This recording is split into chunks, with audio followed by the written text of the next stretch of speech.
Iran থেকে ইসরায়েলের দূরত্ব 1500 কিলোমিটার। ইসরায়েলের আকাশের নিশ্ছিদ্র রক্ষক আয়রন ডোম মূলত 3টি স্তরে কাজ করে। দ্রুত সেই লক্ষ্য বস্তুতে আঘাত হানার জন্য তৎপর হওয়া এবং ইন্টারস্পেটর ক্ষেপণাস্ত্র ছুড়ে শত্রুপক্ষের ক্ষেপণাস্ত্রকে ধ্বংস করা। মাত্র 1 মাস আগে তেহরান প্রকাশ্যে এনেছিল তার নতুন অস্ত্র।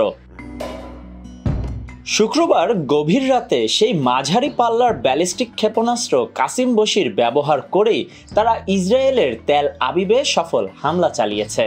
প্রায় ১৫০০ কিলোমিটার পাল্লার কঠিন জ্বালানি চালিত কাসিম বশির ক্ষেপণাস্ত্র গত মে মাসে আনুষ্ঠানিকভাবে ইরানের elite force Islamic revolutionary guard aerospace ফোর্সের হাতে তুলে দিয়েছিলেন দেশটির প্রতিরক্ষামন্ত্রী আজিজ নাসিরজাদে। বস্তুত এটি ইরান সেনাবাহিনীর গত 1 দশক ধরে ব্যবহৃত ব্যালিস্টিক ক্ষেপণাস্ত্র হজ কাসিমের উন্নত সংস্করণ। সে সময়ই আজিজ দাবি করেছিলেন ইসরায়েলের আকাশ প্রতিরক্ষা ব্যবস্থা ভেদ করতে সমর্থ হবে কাসিম বশির।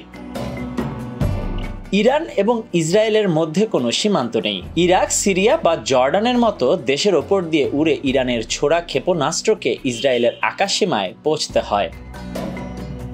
সিরিয়ায় গৃহযুদ্ধে ক্ষমতা দখলদারী সুন্নি কট্টরপন্থী নেতা মোহাম্মদ জোলানিও ইসরায়েলের জন্য আকাশপথ উন্মুক্ত করেছেন।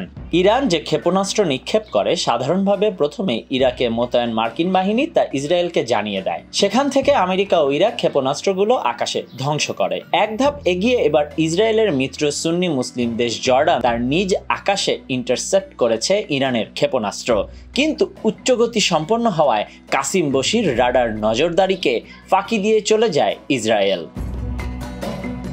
আবার সিরিয়ার আকাশে ইসরায়েল ও আমেরিকান বিমান বাহিনী ইন্টারসেপ্ট করতে তৎপর, কারণ সিরিয়ার নতুন সরকার আমেরিকার ইসরায়েলকে তাদের আকাশপথ উন্মুক্ত করে দিয়েছে। তা সত্ত্বেও শুক্রবার রাতে ইসরায়েলের তেল আবিবে সফল হামলা চালিয়েছে Qasim Bashir.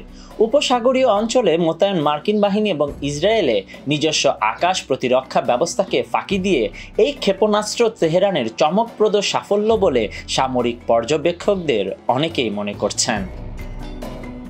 Desk report, news now 24।